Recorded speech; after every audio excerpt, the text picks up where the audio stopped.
ಚಕ್ರವರ್ತಿ news, ಇದು ಭ್ರಷ್ಟರ ವಿರುದ್ಧ ಬ್ರಹ್ಮಾಸ್ತ್ರ. ನಮಸ್ಕಾರ ವೀಕ್ಷಕ, ಚಕ್ರವರ್ತಿ ನ್ಯೂಸ್ಗೆ ಸ್ವಾಗತ. ನಾನು ಚೇತನ್ ಶಿವಶಿಲ್. ಚಕ್ರವರ್ತಿ ನ್ಯೂಸ್ ನ ಸುದ್ದಿಗಳು ನಿಮ್ಗೆ ಸರಿಯಾಗಿ ತಲುಪ್ತಾ ಇಲ್ವಾ? ಹಾಗಾದ್ರೆ ಕೂಡಲೇ ನಮ್ಮ ಚಾನಲ್ ನ ಸಬ್ಸ್ಕ್ರೈಬ್ ಮಾಡ್ಕೊಳ್ಳಿ, ಪಕ್ಕದಲ್ಲಿರುವ ಬೆಲ್ ಐಕಾನ್ ನ ಕ್ಲಿಕ್ ಮಾಡಿ. ಹಾಗೆ ಮಾಡೋದ್ರಿಂದ ನಾವು ಮಾಡುವ ಪ್ರತಿಯೊಂದು ಸುದ್ದಿ ನಿಮ್ಗೆ ಆಗಿಂದಾಗ ನಿಮ್ಮ ಮೊಬೈಲ್ಗೆ ತಲುಪುತ್ತೆ. ಮುದ್ದೇಬಿಹಾಳ ಪಟ್ಟಣದ ತಹಸೀಲ್ದಾರ್ ಕಚೇರಿಯ ಆವರಣದಲ್ಲಿ ಅನಧಿಕೃತ ಶಾಲೆಗಳ ವಿರುದ್ಧ ಕ್ರಮ ಕೈಗೊಳ್ಳದ ಶಿಕ್ಷಣ ಇಲಾಖೆಯ ಅಧಿಕಾರಿಗಳ ವಿರುದ್ಧ ಕ್ರಮ ಕೈಗೊಳ್ಳುವಂತೆ ಒತ್ತಾಯಿಸಿ ದಲಿತ ಸಂಘಟನೆ ಕಾದ್ರೊಳ್ಳಿ ಬಣದ ಜಿಲ್ಲಾಧ್ಯಕ್ಷ ಬಾಲಚಂದ್ರ ಹುಲ್ಲೂರು ನೇತೃತ್ವದಲ್ಲಿ ನಡೆಯುತ್ತಿರುವಂತಹ ಧರಣಿ ಸತ್ಯಾಗ್ರಹ 8ನೇ ದಿನಕ್ಕೆ ಕಾಲೇರಿಸಿದ್ದು, ಯಾವೊಬ್ಬ ಅಧಿಕಾರಿಯೂ ಇನ್ನೂವರೆಗೂ ಕ್ರಮ ಕೈಗೊಳ್ಳಲು ಮುಂದಾಗುತ್ತಿಲ್ಲ. ಹೋರಾಟಗಾರರು ಮಧ್ಯಾಹ್ನದ ಊಟವನ್ನು ಧರಣಿ ಸ್ಥಳದಲ್ಲಿಯೇ ತಯಾರಿಸಿಕೊಂಡು ಊಟ ಮಾಡುತ್ತಿದ್ದಾರೆ. ಇಷ್ಟಾದರೂ ಕೂಡ ಶಿಕ್ಷಣ ಇಲಾಖೆ ಅಧಿಕಾರಿಗಳು ಯಾವುದೇ ಕ್ರಮವನ್ನು ಕೈಗೊಳ್ಳುತ್ತಿಲ್ಲ. ಹೋರಾಟಕ್ಕೆ ಹಲವು ತಾಲೂಕು ಮತ್ತು ಹಳ್ಳಿಗಳ ಮುಖಂಡರು ಬಂದು ಭೇಟಿ ನೀಡಿ ಹೋರಾಟವನ್ನು ದಿನೇ ದಿನೇ ಉಗ್ರವಾಗಿಸುವುದಾಗಿ ತಿಳಿಸಿದರು.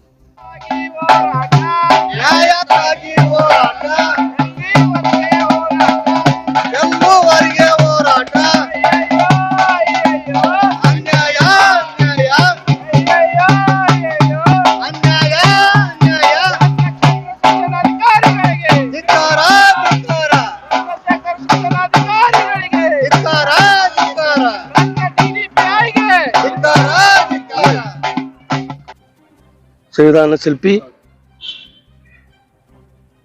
ನೀವು ಹೋರಾಟ ಮಾಡದಿದ್ರು ಪರವಾಗಿಲ್ಲ, ಮಾರಾಟವಾಗಬೇಡ ಅಂತ ಹೇಳ್ತಕ್ಕಂಥ ಡಾಕ್ಟರ್ ಬಾಬಾ ಸಾಹೇಬ್ ಅಂಬೇಡ್ಕರ್ ಅವರಿಗೆ ಮನದಲ್ಲಿ ಸ್ಮರಿಸುತ್ತಾ, ಇದೇನು ಇವತ್ತು ಮುದ್ದೇಬಾಳದಲ್ಲಿ ನಡೀತಕ್ಕಂಥ ಹೋರಾಟ ಈಗಾಗಲೇ ಒಂದು ವಾರ ಸಂಪೂರ್ಣ ಮುಗಿದು ಈ ಆಲ್ರೆಡಿ ದಿನಂಪ್ರತಿ ಎಲ್ಲ ಇದ್ರ ಬಗ್ಗೆ ವಿಷಯ ಇವತ್ತು ನಮ್ಮ ಚಕ್ರವರ್ತಿ ನ್ಯೂಸ್ ಇಂಥ ಸರಿಯಾಗಿ ಸ್ವಲ್ಪ ಎಲ್ಲರಿಗೂ ಅರ್ಥ ಆಗ್ತಾ ಇದ್ದಾರೆ ಮತ್ತು ಹಲವಾರು ಪತ್ರಿಕೆ ಒಳಗೆ ಬಂದಾವ.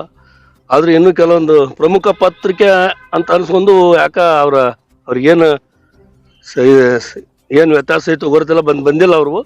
ಆದ್ರೂ ನಾವು ಏನು ಇಲ್ಲಿವರೆಗೆ ಯಾರ ಈ ಹೋರಾಟಕ್ಕೆ ಬೆಂಬಲ ಸೂಚಾರ ಅವ್ರಿಗೆ ನಾನು ಭೀಮ ವಂದನೆ ಹೇಳ್ತಾ, ಮತ್ತು ಇಲ್ಲಿ ಇರ್ತಕ್ಕಂಥ ಅವ್ರಿವ್ರನ್ನದೇ ಎಲ್ಲ ಹೋರಾಟದ ನಮ್ಮ ಕರ್ನಾಟಕ ದಲಿತ ಸಂಘರ್ಷ ಸಮಿತಿಯ ಜಿಲ್ಲಾ ಅಧ್ಯಕ್ಷರ ಆದಿಯಾಗಿ ನಮ್ಮ ಅಂಬೇಡ್ಕರ್ ಸೇನೆಯ ಎಲ್ಲ ಪದಾಧಿಕಾರಿಗಳಿಗೂ ಭೀಮ ವಂದನೆಗಳನ್ನು ಹೇಳ್ತಾ, ಈಗ ನಾವು ಮೊನ್ನೆ ದಿನನೇ ಇಲ್ಲಿ ಇರ್ತಕ್ಕಂಥ ಇದು ಶಿಕ್ಷಣ ಇಲಾಖೆ ವಿರುದ್ಧ BO ಅವರು, ಮುಖ್ಯವಾಗಿ ಶಿಕ್ಷಣ ಇಲಾಖೆ ಅಂದಾಗ BO ಅವರು ಸಂಬಂಧಪಡ್ತಾರೆ. ಇಲ್ಲಿ ನಮ್ಮ ಮುದ್ದೇಬಾಳ ಕ್ಷೇತ್ರ ಶಿಕ್ಷಣ ಅಧಿಕಾರಿ, ಅವ್ರು ಕ್ಷೇತ್ರ ಶಿಕ್ಷಣ ಅಧಿಕಾರಿ ಅಂತ ಆದಂಥವ್ರಿಗೆ ನೀವು ಅನ್ಯಾಯ ಮತ್ತು ಭ್ರಷ್ಟಾಚಾರ ಕಾನೂನು ರಹಿತ ಏನು ಸ್ಕೂಲ್ ಅದಾವ ಅಂಥವಕ್ಕಷ್ಟೇ ನೀವು ಕ್ರಮ ಕೈಗೊಳ್ರಿ ಅಂತ ನಾವು ಇಲ್ಲಿ ಸವಿಸ್ತಾರವಾಗಿ ಮನೆಗೆ ಒಂದಿನ ಬಂದಾಗ ನಾವು ಇಲ್ಲಿ ಅಧ್ಯಕ್ಷರು ನಾವು ಕೂಡ ಹೇಳಿದಾಗ ನಾವು ಆಯ್ತು ಬರೀ ಮಾಡಿವಿ ಅಂತೇಳಿ ನಮ್ಗೆ 28 ಹಾಳೆನೇ ತೋರ್ಸಕ್ಕೆ ಬಂದ್ರೆ, ಅವು ಹಾಳೆ ತೊಗೊಂಡು ನಾವೇನು ಮಾಡಮ್ರಿ, ಅವು ಆ ಕಡೆ ಹೋಯ್ರಿ, ನೀವು ಏನು ಕ್ರಮ ತೊಗೊಂಡ್ರಿ ಹೇಳ್ರಿ ಅಂತಂದಾಗ ಅವ್ರು ಹೇಳಕ್ಕೆ ಏನು ಒಂಥರ ನಿರಾಸಕ್ತಿ. ಅವ್ರ ನಿರಾಸಕ್ತಿ ನೋಡಿದ್ರೆ ಇವ್ರಿಗೆ ಯಾಕೆ ಬೇಕು ಈ ಅದಕ್ಕೆ ತಾಲೂಕಾ ಮಟ್ಟದ ಒಬ್ಬ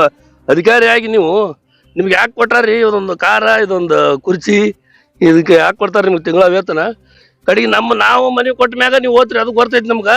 ಕಡೆಗೆ ನಿನ್ನೆ ಮೇಲೆ ಹೋಗಿ ಬಂದಿರ್ಬೇಕು, ಅಲ್ಲಿ ಕುಂತ 1 ವಾರ ಆಯ್ತು, ಹೋಗಿ ಬಂದದ್ದು ನೋಡಿ ಆ ಸಾಲಿ ಮ್ಯಾಗ ನೀವು ಕಾನೂನು ಬಾಹಿರವಾಗಿ ಅದ ನೀವು ಅವ್ರ ಮ್ಯಾಗ ಒಂದು ಕೇಸ್ ಮಾಡ್ರಿ ಅಂತ ಹೇಳಿದ್ವಿ. ನಾವು ವ್ಯಾಪಾರ ಮಾಡಕ್ಕೆ ಹೋದ್ರು ನಾವು ತೊಗೊಂಡಿಲ್ಲ, ನಮ್ಗೆ CP ಅವ್ರು ಅಂತ ಹೇಳಿದ್ರು. ಅವ್ರು ಯಾಕೆ ತೊಗೊಂಡಿಲ್ಲ, ಇಲ್ಲೇ ಕುಂತು ಈ ಸಾಲಿಗೆ ನಿನ್ನ ಹೋಗಿ ಬಂದಿರಲ್ಲ, ಅದ್ರ ಮ್ಯಾಗ ನೀವು ವ್ಯಾಪಾರ ಮಾಡ್ರಿ, ಇಲ್ಲಿ ಬರ್ತಾರೆ ಹೇಳಿ ಸರ್ ಬರ್ತಾ ಅಂತಂದಾಗ ಅವ್ರು ಮಾಡಲಿಲ್ಲ. ಅವ್ರು ಒಟ್ಟೆ ಅವ್ರಿಗೆ ಏನೈತೆ ಗೊತ್ತಿಲ್ಲ.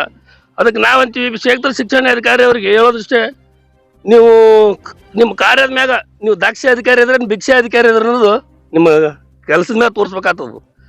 ಸುಮ್ಮನೆ ಅದು ಕಾರ್ಯ ತಿರುಗಾಡ್ಕೊಂತ ಅಲ್ಲೇ ತಿರುಗಾಡಿ ಬಂದ್ರ ಅಲ್ಲ, ಇಲ್ಲಿ ಮಾಡಿ ತೋರಿಸ್ಬೇಕಾಗಿದೆ. ಇಲ್ಲಿ 10 ದಿನ ಆಯ್ತು ಇಲ್ಲಿ ಕುರಿತು ಮತ್ತು ಎಲ್ಲ ಪ್ರೂಫ್ ಎವಿಡೆನ್ಸ್ ಸಮೇತ ತೊಗೊಂಡು ಕುಂತಾರ ಇವತ್ತ ಇಲ್ಲಿ. ಮತ್ತು ಅದು ಎಲ್ಲರಿಗೆ ಕಣ್ಣಿಗೆ ಕಾಣಂತ ವಿಷಯನೇ ಐತಿ. ಆ ಸ್ಕೂಲ್ ಅಲ್ಲಿ ನಿವಾಸಿಗಳು ಇಲ್ಲಿ ಬಂದು ಬೆಂಬಲ ಕೊಟ್ರ, ಅವ್ರು ಫೌಂಡೇಶನ್ ಹಿಡ್ಕೊಂಡು ಹೋರಾಟ ಮಾಡ್ಯಾರ. ಮತ್ತು ಅದು ಸ್ಕೂಲಲ್ಲೇ ಒಂದು 4 ಪ್ಲಾಟ್ ತೊಗೊಂಡು ಸ್ಕೂಲ್ ಕಟ್ಸ್ಯಾರ. ಅದಕ್ಕೆ ಮತ್ತು ಚೀಫ್ ಆಫೀಸರ್ ಯಾರು TMC ಅವರು ಪರ್ಮಿಷನ್ ಕೊಟ್ರ. ಇನ್ನು ಅದಕ್ಕೇನು ಸಂಬಂಧಪಟ್ಟದ ಸ್ಕೂಲ್ ಒಂದು ಮಾನ್ಯತೆ ಪಡಿಬೇಕಾಗ್ತ ಅಂದ್ರೆ ಯಾವ್ಯಾವ ಇಲಾಖೆ ಸಂಬಂಧಪಡ್ತದ ಅದ್ರೊಳಗೆ ಎಲ್ಲರೂ ಅದ್ರೊಳಗೆ ಅವ್ರು ಏನು ತೊಗೊಂಡು ಕೊಟ್ಟಾರ ಪರ್ಮಿಷನ್, ಅದು ಯಾವ ರೀತಿ ಕೊಟ್ಟಾರ ಗೊತ್ತಿಲ್ಲ. ಅದಕ್ಕೆ ಈಗ ಮುಖ್ಯವಾಗಿ ನಂದೇನಿಷ್ಟೇ, ಇದು ಖುದ್ದು DC ಅವರೇ ಇದನ್ನ ಬಂದಾಗ ಮಾತ್ರ, ಯಾಕಂದ್ರೆ ಇದ್ರೊಳಗೆ 4 ಇಲಾಖೆ ಕೈವಾಡ್ದಾವ. ಒಂದು ಸಾಲಿಗೆ ಪರ್ಮಿಷನ್ ಕೊಡ್ಬೇಕಾದ್ರೆ ಯಾವ ಇಲಾಖೆ ಸಂಬಂಧಪಡ್ತಾವ ಅನ್ನೋದು ಅಲ್ಲಿ ಅವ್ರಿಗೆ ಇದು ಇರತೈತ್ರಿ. ಅದಕ್ಕೆ ಗೈಡೆನ್ಸ್ ಬೇಕಲ್ಲ. ಅದಕ್ಕೆ ಒಂದು ಸ್ಕೂಲ್ ಅಂದಾಗ ಮತ್ತು ವಸತಿ ಸ್ಕೂಲ್ ಆಲ್ರೆಡಿ ವಸತಿ ಸ್ಕೂಲ್ ಒಂದು ಮಕ್ಕಳನ್ನ ಇವರು ಅಲ್ಲಿ ಯಾವ ರೀತಿ ಓದಿಸ್ತಾರ, ಮತ್ತು ಅವ್ರಿಗೆ ಓದ್ಸಾಕ್ ಜಾಗ ಬೇಕು, ಅವ್ರಿಗೆ ಮಕ್ಕಳಾಕ್ ಬೆಡ್ ಬೇಕು, ಮತ್ತು ಅವ್ರಿಗೆ ವಾತಾವರಣ ಬೇಕಲ್ಲಿ, ಅವ್ರಿಗೆ ಟಾಯ್ಲೆಟ್ ಬೇಕು, ಸ್ವಚ್ಛತೆ ಬೇಕು. ಇಲ್ಲಿ ಅವರು ಒಂಥರ ಶೆಡ್ಡಿನ ತರ ಅದಾವು ಅವೆಲ್ಲ, ಅಲ್ಲಿ ಹೋಗಿ ನೋಡಿದ್ರೆ ಶೆಡ್ಡಿನ ತರ ಅದಾವ. ಆ ಶೆಡ್ಡಿನ ಒಳಗ ಇವು ಹಾಕಿ ಪಾಣಿಗಳು ಹಾಕಿದಂಗ ಒಂಥರ ಅವ್ರ ಮಕ್ಕಳನ್ನ ಹಾಕಿ ಅವ್ರ ಶಿಕ್ಷಣ ಯಾವ ರೀತಿ ಕೊಡ್ತಾರ ಕೇಳಕ್ ಹೋದ್ರ ನಾವು ತಂದೆ ತಾಯಿ ಕಳಿಸ್ತಾರ, ನಾವು ಸ್ಕೂಲ್ ನಾವು ಭಾರಿ ಕಲಿಸ್ತೀವಿ, ನಾವು ಅಲ್ಲಿ ಪಾಸ್ ಮಾಡ್ತೀವಿ ಇಲ್ಲಿ ಪಾಸ್ ಮಾಡ್ತೀವಿ. ನಮಗೂ ಅಂತ ಶಿಕ್ಷಣಕ್ಕೆ ನಮ್ಮ ತಾಲೂಕಿನಾಗ ಹುಡುಗರು ಎಲ್ಲದ್ರಾಗ ಮುಂದೆ ಬರಲಿ, ಅದು ನಮ್ಗೆ ಒಳ್ಳೇದದ. ನೀವು ಕಾನೂನು ಏನದ ಅದ್ರೊಳಗ ಏನು ಕಾನೂನು ನಿಯಮ ಏನದ ಒಂದು ಸ್ಕೂಲಿಗೆ ಅದನ್ನ ಪಾಲನೆ ಮಾಡ್ರಿ. ಅದನ್ನ ಅಂತೇಳಿ ಇವರು ಅದನ್ನ ಕೇಳ್ಬೇಕಾದ್ರೆ ಇವತ್ತು ಬಿ ಅವ್ರು ಅದನ್ನ ಕೇಳ್ತಾ ಇಲ್ಲ. ಅದಕ್ಕೆ ಎಲ್ಲಾರು ಕಾಣ್ತದ, ಅದಕ್ಕೆ ಸಂಬಂಧಪಟ್ಟ ಮೇಲಾಧಿಕಾರಿಗಳು ಏನ್ GDP ಅವ್ರು ಬಂದೋಗ್ಯಾರ, ಅವ್ರ ಬಳಿನೂ ಯಾಕಂದ್ರೆ ಅವ್ರಿಗೂ ಅಧಿಕಾರ ಮಾಡೋ ಏನು ಅವ್ರ ಕ್ರಮ ತೆಗೆದುಕೊಳ್ಳೋ ಆಸೆ ಇಲ್ಲ. ಅದಕ್ಕೆ ನೇರವಾಗಿ DC ಅವರ ಇದಕ್ಕೆ ಕ್ರಮ ಕೈಗೊಳ್ಬೇಕು, ಮತ್ತು ಜಿಲ್ಲಾ ಉಸ್ತುವಾರಿ ಸಚಿವರನ್ನು ಕೂಡ ಇದ್ರ ಮ್ಯಾಗ ಗಮನ ಹರಿಸ್ಬೇಕು. ಅಂದಾಗ ಮಾತ್ರ ಇವೆಲ್ಲ ಒಳ್ಳೇದಾಗಿ ಸರ್ ಮತ್ತು ಬೇರೆ ಸ್ಕೂಲ್ಗಳು ಹೋಗಿ ಅನುಕೂಲ ಆಗುತ್ತೆ. ಮತ್ತು ಇದೇ ಪ್ರತಿ ಯಾರು ದಿನಪ್ರತಿ ಅವ್ರ ಮನ್ಸಿಗೆ ಬಂದಂಗ ಸಾಲಿ ನಡೆಸ್ತಾರ, ಯಾರು ಹೇಳಿರಲಿಲ್ಲ ಕೇರಳ ಅಂತ ಇಲ್ಲ ಶಿಕ್ಷಣ ಇಲಾಖೆ ಒಳಗೆ ನಂಗೆ ಆಗ್ತದ. ಅದಕ್ಕೆ ನಾವು ಮುಂದಿನ ಮನದೊಳಗೆ ಏನು ನಮ್ಮ ಬಾಲುವರ ನೇತೃತ್ವದಲ್ಲಿ ಏನಿದು ಹೋರಾಟ ಇಡಾಕತ್ತದ, ಇನ್ನೂ ಹಲವಾರು ಸಂಘಟನೆಗಳು ಭಾಗಿಯಾಗಿದ, ಇನ್ನೂ ಬರೋರ್ದಾರ. ಇನ್ನೂ 2 ದಿನದಾಗ ಅವರು ಏನೋ ನಿರ್ಧಾರ ತಗೋತಿ ಮೊದಲ ರಾಜ್ಯಾಧ್ಯಕ್ಷರು ಏನೋ ಪಾದಯಾತ್ರೆ ಮಾಡ್ಬೇಕಂತ ಈಗಾಗಲೇ ಇಲ್ಲಿ ಬಿಜಾಪುರ ಡಿಸ್ಟಿಕ್ ಅವ್ರಿಗೆ ಜಿಲ್ಲಾಧಿಕಾರಿ ಮುಂದೆ ಹೋಗೋಮ್ರಿ ಪಾದಯಾತ್ರೆ ಅನ್ನೋಂತ ಆಡ್ಯಾರ. ನಾವು ಸಂಪೂರ್ಣ ಬೆಂಬಲ ಅಂತ ನಮ್ದು ಇಲ್ಲೇ ಐತಿ. ರಾತ್ರಿ ಆದ್ರೂ ಇಲ್ಲೇ ಇರ್ತೀವಿ ನಾವು, ಇಲ್ಲ ಅದಕ್ಕೆ ನಮ್ದೇನು ಬೆಂಬಲ ಐತಿ. ಇನ್ನು 2 ದಿನ ನಾವು ಇಲ್ಲಿ ಪಾದಯಾತ್ರೆ ಮುಖಾಂತರ ಹೋಗ್ತೀವಿ. ಅಷ್ಟೊಳಗೆ ಆದಷ್ಟು ಬೇಗನೆ ಇದಕ್ಕೆ ಜಿಲ್ಲಾಧಿಕಾರಿಗಳು ಮತ್ತು ಜಿಲ್ಲಾ ಉಸ್ತುವಾರಿ ಸಚಿವರು ಇದ್ರ ಸರ್ಕಾರ ಮಟ್ಟದಾಗ ಆಗ್ಬೇಕಿದು ಕೆಲಸ. ಅಂದಾಗ ಮಾತ್ರ, ಯಾಕಂದ್ರೆ ಇಂಥ ಶಿಕ್ಷಣ ಅಧಿಕಾರಿಗಳು ಇಲ್ಲಿ ಇರಬಾರ್ದು ಇವರೆಲ್ಲ. ಯಾಕಂದ್ರ ಇವ್ರನ್ನ ನೋಡಿ ಕೆಳಗಿನ ಅಧಿಕಾರಿಗಳು ಇವತ್ತು ಒಬ್ಬ ತಾಲೂಕಾ ಮಟ್ಟದ ಅಧಿಕಾರಿ ಅಂದಾಗ ಅವ್ನ ಕೆಳಗೆ ಒಂದು 10 ಮಂದಿ ಅಧಿಕಾರಿಗಳು ಇರ್ತಾರೆ. ಇವ್ರು ನೋಡಿ ಅವ್ರು ಮುಂದೆ ಕೆಲಸ ಮಾಡ್ತಿರ್ತಾರೆ. ಇವತ್ತು ಒಬ್ಬನೇ ಅಸಹಾಯಕತೆಯಿಂದ ನಾ ಬಿಟ್ಟು ಹೋದ್ನಂತ ಫೈಲ್ ಬಿಟ್ಟಿಗೆ ಸೆದ್ದು ಹೋತಾನಂದಾಗ ಮತ್ತು ಅವ್ರಿಗೆ ಎಷ್ಟರ ಮಟ್ಟಿಗೆ ಅವ್ರ ಕೆಲಸ ಅವ್ರ ಕಾರ್ಯವೈಖರಿ ಏನು ಇವ್ರ ಎಂತ ನಿರ್ಲಕ್ಷ್ಯ ಇವ್ರ. ಮತ್ತು ಇವ್ರು ಏನೋ ಇಲ್ಲಿ ನಮ್ಮ ತಾಲೂಕದೊಳಗ ಏನ್ ದಕ್ಷ ಅಧಿಕಾರಿ ಅಂತ ಏನೋ ಪ್ರಮೋಷನ್ ತಗೊಂಡಾರಂತ ನನಗೇನು ಗೊತ್ತಾಗತ್ತೆ. ಇವ್ರ ಕೆಲಸ ನೋಡಿದ್ರೆ ನಗು ಬರ್ತಾರೆ. ಯಾಕಂದ್ರೆ ಒಬ್ಬ ಸಣ್ಣ ನಮ್ಮ ಇದ್ರೊಳಗೆ ನಮ್ಮ TMC ಒಳಗೆ ಸ್ವಚ್ಛತೆ ಒಬ್ಬ ಅದ್ರ ಮಕ್ಕಳ ಪೋಸ್ಟ್ ನ ಜಗರ್ಸಿ ಹೇಳ್ತಾನೆ, ಇದು ಮಾಡ್ಬೇಕು ಎಲ್ಲರೂ ನೀವು ಅಂತೇಳಿ. ಇವ್ರಿಗಿಂತ ತಾಲೂಕು ಮಟ್ಟದ ಅಧಿಕಾರಿ ಆಗಿ ಏನು ಇವ್ರು ಮಾತಾಡಕತ್ತ ಇರಲ್ಲ. ಅವ್ರ ಅಸಹಾಯಕತೆ ನೋಡಿ ನಮ್ಗ ಏನ್ ಅನ್ಸದ. ಆದ್ರೂ ಅದಕ್ಕಂತ ಏನ್ BO ಮತ್ತು DDPO ಇವ್ರಂತರೂ ಇದ್ರೊಳಗೆ ಶಾಮೀಲ್ ಅದಾರ. ಮತ್ತು ಇವ್ರಿಗೆ ಕ್ರಮ ತಗೊಳ್ಳೋದು ಆಗೋದೇ ಇಲ್ಲ ಅನ್ನೋದು ನಿರ್ಧಾರಕ್ಕೆ ನಾವು ಅಲ್ಲಿ ಬಂದ್ಬಿಟ್ಟಿದ್ವಿ. ಅವ್ರು ಮಾಡೋದಿದ್ರೆ ಇಷ್ಟೊತ್ತಿಗೆ ಮಾಡ್ತಿದ್ರು ಅವರು. ಯಾಕಂದ್ರೆ ಈಗ 10 ದಿನ ಆದ್ರೂ ಮತ್ತೆ ಇನ್ನು ಮಾಡಲ್ಲ ಅಂದ್ರೆ ಗೊತ್ತಾಯ್ತು. ಇದಕ್ಕೆ ಏನಿದ್ರು ನೇರ DC ಆಫೀಸ್ ಮುಂದೆ ಹೋಗೋದದ. ಅಲ್ಲೇನು ಜಿಲ್ಲಾಧಿಕಾರಿಗಳು ಜಿಲ್ಲಾ ಉಸ್ತುವಾರಿ ಸಚಿವರು ಮುಂದೆ ಸರ್ಕಾರಕ್ಕೆ ಇದ್ರ ಸಂಘಟನೆ ರಾಜ್ಯಾಧ್ಯಕ್ಷರು ಬರೋರು ಅದಾರ. ಅದ್ರ ಮ್ಯಾಲ ನಾವು ಮುಂದಿನ ಏನಂತಾರ ಅದ್ರ ಹೋರಾಟ ಮಾಡ್ತೀವಿ ಎಲ್ಲರೂ ಸೇರಿ ಅಂತ ಹೇಳ್ತಾ ನನ್ನ ಮಾತು ವಿವರಣೆ ಮಾಡ್ತೀವಿ. ನಮಸ್ಕಾರ. ನನ್ನ ಹೆಸರು ಬಸ್ಸು ಕಟ್ಟಿಮನಿ, ಅಂಬೇಡ್ಕರ್ ಸೇನೆ ಜಿಲ್ಲಾ ಉಪಾಧ್ಯಕ್ಷರು, ವಿಜಯಪುರ. ಬಾಬಾ ಸಾಹೇಬರನ್ನು ನನ್ನ ಮನದಲ್ಲಿ ನೆನೆಯುತ್ತಾ, ಏನು ಮುದ್ದೇವಾಳಿಯಲ್ಲಿ ವಿದ್ಯಾಸ್ಫೂರ್ತಿ ಅನ್ನುವ ಸ್ಕೂಲಿನಲ್ಲಿ ಅಧಿಕೃತ ಕಾನೂನು ಬಾಹಿರ ರೀತಿ ಶಾಲೆ ನಡೆಸುತ್ತಿದ್ದು, ಮೂಲಭೂತ ಸೌಕರ್ಯ ಅಲ್ಲಿ ಶಾಲೆಯಲ್ಲಿ ಇರಬೇಕಿತ್ತು.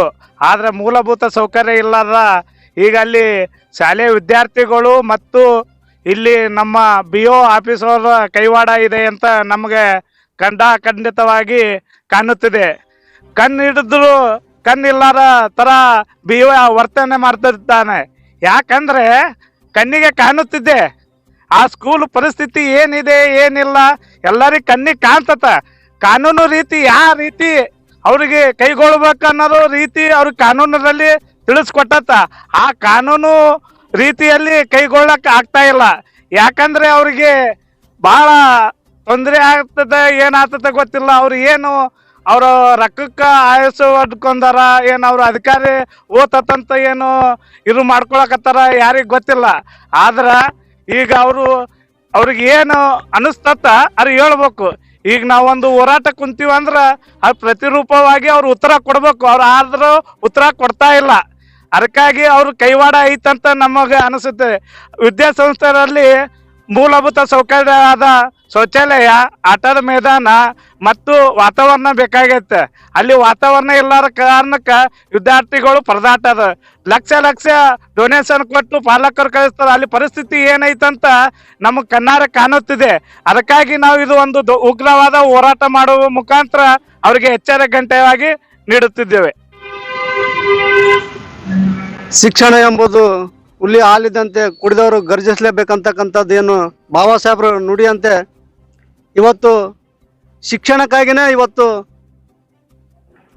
ಏನು ಕರ್ನಾಟಕ ದಲಿತ ಸಂಘರ್ಷ ಸಮಿತಿ ಅಂಬೇಡ್ಕರ್ ಧ್ವನಿ ಚಂದ್ರಕಾಂತ್ ಸಿ ಕಾದ್ರೊಳ್ಳಿ ಬಣದ ವತಿಯಿಂದ ಏನು ಈ ಧರಣಿ ಸತ್ಯಾಗ್ರಹ ನಡೀತಾ ಇದೆ.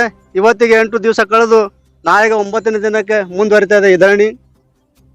ಇಷ್ಟು 8 ದಿನದಲ್ಲಿ ಏನು ಕ್ರಮ ಕೈಗೊಳ್ಳಬೇಕಾಗಿತ್ತು, ಏನು ಶಿಕ್ಷಣ ಇಲಾಖೆಗೆ ಸಂಬಂಧಪಟ್ಟ ಅಧಿಕಾರಿಗಳು ಯಾವುದೇ ಕ್ರಮ ಕೈಗೊಳ್ಳದೇ ಏನು ಖಾಸಗಿ ಶಿಕ್ಷಣ ಸಂಸ್ಥೆ ನಡೆಯುವಂಥ ಏನು ಚೇರ್ಮನ್ಗಳಾಗಿರ್ಬೋದು, ಅಧ್ಯಕ್ಷರ ಜೊತೆಗೆ ಏನಾದ್ರು ಶಾಮೀಲಾಗಿ ಇವತ್ತು ಈ ಹೋರಾಟವನ್ನು ಹತ್ತಿಕ್ಕುವಂಥ ಕೆಲಸ ಮಾಡ್ತಾ ಇದ್ದಾರೆ.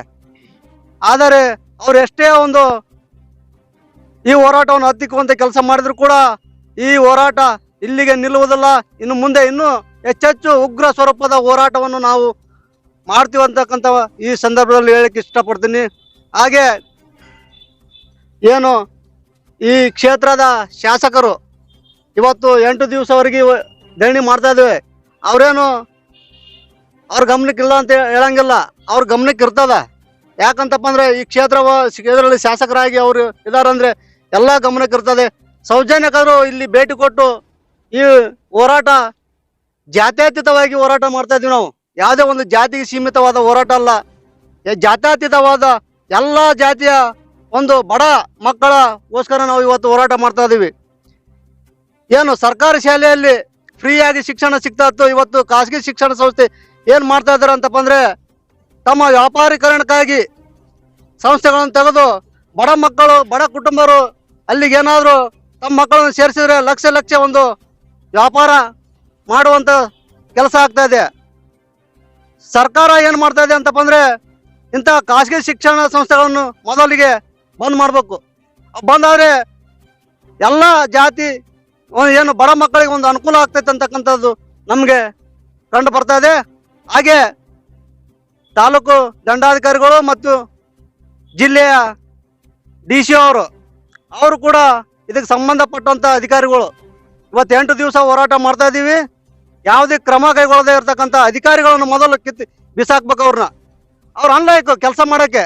ಯಾಕಂತ ಸಾರ್ವಜನಿಕರ ಒಂದು ದುಡ್ಡಿನಲ್ಲಿ ಅವ್ರಿಗೆ ಒಂದು ಕೆಲಸ ಸಿಕ್ಕಿರೋದು, ಸಾರ್ವಜನಿಕರ ದುಡ್ಡಿಂದನೇ ಅವರು ಪೇಮೆಂಟ್ ತಗೊಳ್ತಾ ಇರೋದು. ಇವತ್ತು ಸಾರ್ವಜನಿಕರ ಮಕ್ಕಳಿಗೆ ಅನ್ಯಾಯ ಆಗ್ತಾ ಇದೆ ಅಂದ್ರೂ ಕೂಡ ಏನು ಶಾಮೀಲಾಗಿರ್ತಕ್ಕಂಥ ಅಧಿಕಾರಿಗಳನ್ನು ಸೇವೆ ಮಾಡ್ತವಂತ ಇಂಥ ಅಧಿಕಾರಿಗಳನ್ನು ಕೂಡ ಒಂದು ಸೇವೆಯಲ್ಲಿ ಇರಕ್ಕೆ ಅನ್ಲಾಯ್ಕಂತಕ್ಕಂಥ ಸಂದರ್ಭ ಹೇಳಕ್ಕೆ ಇಷ್ಟಪಡ್ತೀನಿ. ಹಾಗೆ ನಮ್ಮ ಜಿಲ್ಲಾಧ್ಯಕ್ಷರು ಹೇಳಿದಂಗೆ ನಾವು ಇನ್ನು 2 ದಿವಸ ಸಮಯಾವಕಾಶ ಕೊಡ್ತಾ ಇದ್ದೀವಿ. ಆ 2 ದಿವಸದಲ್ಲಿ ಏನು ಸ್ಪಷ್ಟವಾದ ಕ್ರಮ ಕೈಗೊಳ್ಳದೆ ಹೋದರೆ ದೊಡ್ಡ ಮಟ್ಟದ ಒಂದು ಹೋರಾಟವನ್ನು ಎದುರಿಸಬೇಕಾಗತ್ತೆ ಅಧಿಕಾರಿಗಳು. ಮೊದಲು DC ಅವರು ಇದರಲ್ಲಿ ಇನ್ವಾಲ್ವ್ ಆಗಿ ಈ ಹೋರಾಟಕ್ಕೆ ಒಂದು ನ್ಯಾಯ ಕೊಡಿಸ್ಬೇಕು ಅಂತಕ್ಕಂಥದ್ದು ನಮ್ಮ ಆಶಯ ಆಗಿದೆ. ಹಾಗೆ ಮತ್ತೆ ಬೆಳಗ್ಗೆ ನಮ್ಮ ಜಿಲ್ಲಾಧ್ಯಕ್ಷರು ಹೇಳ್ತಾರೆ, ಈಗಾಗಲೇ ಹೇಳಿದ್ದಾರೆ, ನಾವು ಯಾವುದೇ ಕ್ಷಣದಲ್ಲಾಗಿರ್ಬೋದು ನಾವು ಯಾರಿಗೂ ಹೇಳಂಗಿಲ್ಲ ಮುಂದೆ. ಅವರು ಏನು ಕಾನೂನು ರೀತಿ ನಮ್ಮ ಮೇಲೆ ಬೇಕಾದಂಥ ಕಾನೂನುಗಳು ಏರಿ ನಮ್ಮನ್ನು ಹತ್ತಿಕ್ಕುವಂಥ ಕೆಲಸ ಮಾಡಲಿ, ಅದಕ್ಕೆ ನಾವು ಯಾವತ್ತೂ ಎದುರಲ್ಲ. ನಮ್ಮ ಹೋರಾಟವನ್ನು ನಾವು ಮಾಡೇ ಮಾಡ್ತೀವಿ. ಯಾವುದೇ ಕ್ಷಣದಲ್ಲಾದರೂ ಕೂಡ ನಾವು ಏನು ಶಿಕ್ಷಣ ಇಲಾಖೆಗೆ ಮುತ್ತಿಗೆ ಹಾಕ್ತೀವಿ ಅಂತಕ್ಕಂಥದ್ದು ನಾವು ಕೂಡ ಈ ಸಂದರ್ಭದಲ್ಲಿ ಹೇಳಕ್ಕೆ ಇಷ್ಟಪಡ್ತೀನಿ. ಇಷ್ಟ ಹೇಳಿ ನಾನು 2 ಮಾತುಗಳನ್ನು ಮುಗಿಸುತ್ತೇನೆ. ಜೈ ಭೀಮ್. ಬುದ್ಧ ಬಸವ ಅಂಬೇಡ್ಕರ್ ಅವರನ್ನ ಮನದಾಳದಲ್ಲಿ ಸ್ಮರಿಸುತ್ತಾ ಕರ್ನಾಟಕ ರಾಜ್ಯ ದಲಿತ ಸಂಘರ್ಷ ಸಮಿತಿ ಅಂಬೇಡ್ಕರ್ ಧ್ವನಿ ಚಂದ್ರಕಾಂತ್ ಎಸ್ ಕಾದ್ರೊಳ್ಳಿ ಬಣ ಸಂಘಟನೆ ವತಿಯಿಂದ ಇವತ್ತು ಧರಣಿ ಪ್ರಾರಂಭವಾಗಿ 8ನೇ ದಿನ ಮುಗಿದು 9ನೇ ದಿನಕ್ಕೆ ಹೋಗ್ತಾ ಇದ್ದೀವಿ. 8 ದಿನಗಳ ಕಾಲ ನಿರಂತರವಾಗಿ ಹೋರಾಟ ಮಾಡಿದ್ರು ಯಾಕೆ ಇವರು ಕ್ರಮ ಕೈಗೊಳ್ತಾ ಇಲ್ಲ ಅಂತೇಳಿ ಕಂಡು ಬರ್ತದೆ ನಮಗೆ. ಈ ಮೇಲಾಧಿಕಾರಿಗಳು ಏನಾದರೂ ಇವ್ರು ಏನಾರು ಶಾಮೀಲಾಗಿದ್ದಾರ ಅಂತ. ಇವರು ವಿದ್ಯಾಸ್ಫೂರ್ತಿ ಸ್ಕೂಲಿನ ಚೇರ್ಮನ್ ಹೇಳ್ತಾನೆ, ನಾವು ಕ್ಷೇತ್ರ ಶಿಕ್ಷಣಾಧಿಕಾರಿಗಳಿಂದ ಕಾನೂನು ಅಡಿಯಲ್ಲೇ ನಾವು ಸ್ಕೂಲನ್ನು ಪರ್ಮಿಷನ್ ತಗೊಂಡಿದ್ದೀವಿ ಅಂತ. ಮತ್ತು PWD ಇಲಾಖೆಯಿಂದ ಅದನ್ನು ಪರ್ಮಿಷನ್ ಕೊಡಕ್ಕೆ ಸಾಧ್ಯನೇ ಇಲ್ಲ.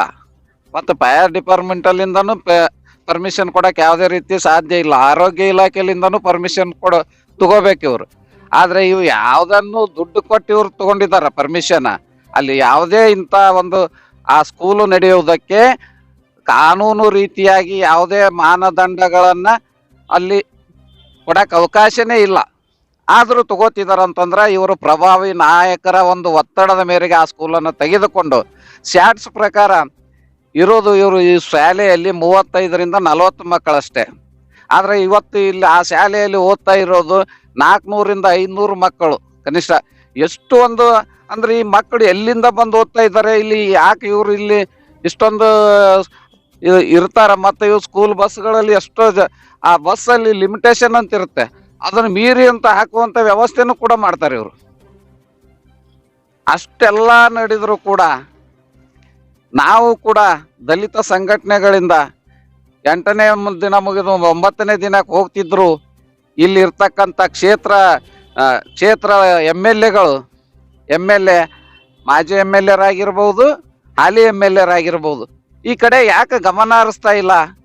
ಇಲೆಕ್ಷನ್ ಬಂದಾಗ ದಲಿತರ ಓಟ್ಗಳು ಬೇಕು, ಆದ್ರೆ ಇಲ್ಲಿ ದಲಿತರು ಹೋರಾಟಕ್ಕೆ ಕುಂತಿದ್ದಾರೆ, ಅವ್ರಿಗೆ ಅನ್ಯಾಯ ಆಗಿದೆ, ನೋವಾಗಿದೆ ಅಂತೇಳಿ ಇಲ್ಲೇ ಅಡಿಗೆ ಮಾಡ್ಕೊಂಡು ಉಣ್ಣಾಕತ್ತಿದಾರಪ್ಪ. ಅವ್ರಿಗೆ ಏನಾಗಿದೆ, ಏನು ವಿಚಾರ ಮಾಡೋಣ ಅಂತೇಳಿ ಸೌಜನ್ಯಕ್ಕಾದ್ರೂ ಭೇಟಿ ಕೊಡ್ಬೇಕನ್ನುವಂತ ಮಾನವೀಯತೆ ಇಲ್ವಾ? ಯಾಕೆ ಈ ತರ ನೀವು ಕೂಡ ಮೀನಾಮೇಷವನ್ನ ಎನಿಸ್ತಾ ಇದ್ದೀರಾ? ಏನಾಗಿದೆ, ಯಾಕೆ ನಡೀತಾ ಇದೆ? ಇಲ್ಲಿ ಶಿಕ್ಷಣ ಮೊದಲು ಬೇಕಾಗ್ಯದ ನಮ್ಗ. ನಮ್ಮ ಸಮಾಜದಲ್ಲಿ ಕನ್ನಡ ಶಾಲೆಯಲ್ಲಿ ಕಲಿತಕ್ಕಂಥ ಮಕ್ಕಳು ಹೆಚ್ಚಿನ ಸಂಖ್ಯೆಯಲ್ಲಿ ಇರುವಂತವ್ರು ದಲಿತರ ಮಕ್ಕಳು. ಇದನ್ನು ತಿಳ್ಕೋಬೇಕು.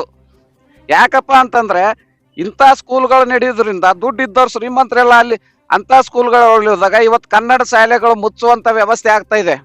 ಕನ್ನಡ ಶಾಲೆಗಳು ಮುಚ್ಚಿದಾಗ ಇವು ದಲಿತರ ಮಕ್ಕಳು, ಹಿಂದುಳಿದವರ ಬಡವರ ಮಕ್ಕಳು ಅವ್ರು ಎಲ್ಲಿ ಕಲಿಯಕ್ಕೆ ಹೋಗ್ಬೇಕು? ಅವರು 1-2 ಲಕ್ಷ ಫೀ ಕೊಟ್ಟು ಇಲ್ಲಿ ಹಚ್ಬೇಕಾ? ಅದಕ್ಕಾಗಿ ಹೇಳುವುದವ್ರು ಒಂದೇ ನೇರವಾಗಿ ಇಮಿಡಿಯೇಟ್ ಆಗಿ ಆಕ್ಷನ್ ತಗೊಳ್ಳದೆ ಹೋದ್ರ DDPI ಮತ್ತು BO ಇಬ್ರು ಸಸ್ಪೆಂಡ್ ಆಗ್ಬೇಕು. ಭ್ರಷ್ಟ DDPI ಭ್ರಷ್ಟ BO ಇಬ್ರು ಭ್ರಷ್ಟರೇ ಇವ್ರು ಇಬ್ಬರನ್ನ ಕಮಿಷನರ್ ಬಂದು ನೇರವಾಗಿ ಇವರನ್ನ ಸಸ್ಪೆಂಡ್ ಮಾಡಬೇಕು. ಸಸ್ಪೆಂಡ್ ಮಾಡಿ ವಿದ್ಯಾಸ್ಫೂರ್ತಿ ಸ್ಕೂಲನ್ನ ಮಾನ್ಯತೆ ರದ್ದು ಮಾಡಬೇಕು. ರದ್ದು ಮಾಡಿ ವಸತಿಗಳನ್ನು ಎಲ್ಲಿ ನಡೀತಾವ ಅವುಗಳನ್ನ ಎಲ್ಲಾ ವಸತಿ ಸ್ಕೂಲ್ಗಳನ್ನ ಬಂದ್ ಮಾಡಬೇಕು. ಮಾಡದೆ ಹೋದ್ರ ಇನ್ನು 2 ದಿನ ಟೈಮ್ ಕೊಡ್ತಿದ್ದೀವಿ. ನಾವು ಮೊನ್ನೆ ಮುತ್ತಿಗೆ ಹಾಕಕ್ಕೆ ರೆಡಿ ಆಗಿದ್ದೀವಿ. ನಮ್ಮ ರಾಜ್ಯಾಧ್ಯಕ್ಷರ ಆದೇಶದ ಮೇರೆಗೆ ಇನ್ನೂ ಸ್ವಲ್ಪ ತಡೆದಿದ್ದೀವಿ. ಆದ್ರೆ ಇನ್ನು ನಮ್ಮ ತಾಳ್ಮೆಯನ್ನು ಪರೀಕ್ಷೆ ಮಾಡಕ್ ಹೊರಟ್ರೆ ಇಡೀ ನಮ್ಮ ಜಿಲ್ಲೆಯಾದ್ಯಂತ ಸಾವಿರಾರು ಜನಸಂಖ್ಯೆಯಲ್ಲಿ ಪಾದಯಾತ್ರೆ ಮಾಡೋದಕ್ಕೆ ನಾವು ರೆಡಿ ಆಗ್ತೀವಿ. DC ಅವರೇ, ನೀವು ಕೂಡ ಗಮನ ಹರಿಸ್ಬೇಕಿಲ್ಲಿ. ಮಾನ್ಯ ತಾಲೂಕಾ ದಂಡಾಧಿಕಾರಿಗಳಾಗಿರ್ಬೋದು, DC ಅವರಾಗಿರ್ಬೋದು. ಯಾಕಂದ್ರೆ ಆಡಳಿತ ವ್ಯವಸ್ಥೆ ನಿಮ್ಮದು. ತಾಲೂಕಾ ಅಡ್ಮಿನಿಸ್ಟ್ರೇಟರ್ ನೀವು, DC ಅವರೇ ನೀವು ಡಿಸ್ಟಿಕ್ ಅಡ್ಮಿನಿಸ್ಟ್ರೇಟರು. ನೀವು ಕೂಡ ನೋಡಿ ಕೂಡ ಕುರುಡರಾದ್ರೆ ಹೇಗೆ? ಇಲ್ಲಿ ದಲಿತರಂದ್ರೆ ನಿಮ್ಗೇನು ಮರ್ಯಾದೆನೇ ಇಲ್ವಾ? ಎಷ್ಟು ಕುಂತರೂ ಕೂಡ ಇವತ್ತ 9ನೇ ದಿನ ನಾಳೆಗೆ ಪ್ರಾರಂಭ ಆಗುತ್ತೆ. ನಾವು ಇನ್ನು ಮುಂದೆ ಮೊನ್ನೆ ಹೇಳಿದ್ದೀವಿ, ನಾವು ಪೊಲೀಸರಿಗೆ ಹೇಳಿ ಮುತ್ತಿಗೆ ಹಾಕಕ್ ಹೋಗ್ತಿದ್ದೀವಿ. ಇನ್ನು ಮುಂದೆ ನಾವು ಯಾವುದೇ ಮುತ್ತಿಗೆ ಆಗ್ಲಿ, ಯಾವುದೇ ಗಲಭೆಗಳಾಗಿರ್ಲಿ ಯಾರಿಗೂ ಹೇಳದೆ ನಮಗೆ ಯಾವಾಗ ಮನಸ್ಸಿಗೆ ಬರ್ತಾವತ್ತ ಆ ಇಲಾಖೆ ಮೇಲೆ ನಾವು ಮುತ್ತಿಗೆ ಹಾಕಕ್ ರೆಡಿ ಆಗಿರ್ತೀವಿ. ಯಾವುದೇ ಕ್ಷಣದಲ್ಲಿ ಆದ್ರೂ ಮುತ್ತಿಗೆ ಹಾಕಕ್ ರೆಡಿ ಇರ್ತೀವಿ. ಜೈ ಭೀಮ್. ಈ ಸುದ್ದಿ ನಿಮಗೆ ಇಷ್ಟ ಆಗಿದ್ರೆ ಲೈಕ್ ಮಾಡಿ, ಶೇರ್ ಮಾಡಿ, ಸಬ್ಸ್ಕ್ರೈಬ್ ಮಾಡಲು ಮರೆಯದಿರಿ. ನಿರಂತರ ಸುದ್ದಿಗಳಿಗಾಗಿ ನೋಡ್ತಾ ಇರಿ ಚಕ್ರವರ್ತಿ ನ್ಯೂಸ್. ಇದು ಭ್ರಷ್ಟರ ವಿರುದ್ಧ ಬ್ರಹ್ಮಾಸ್ತ್ರ.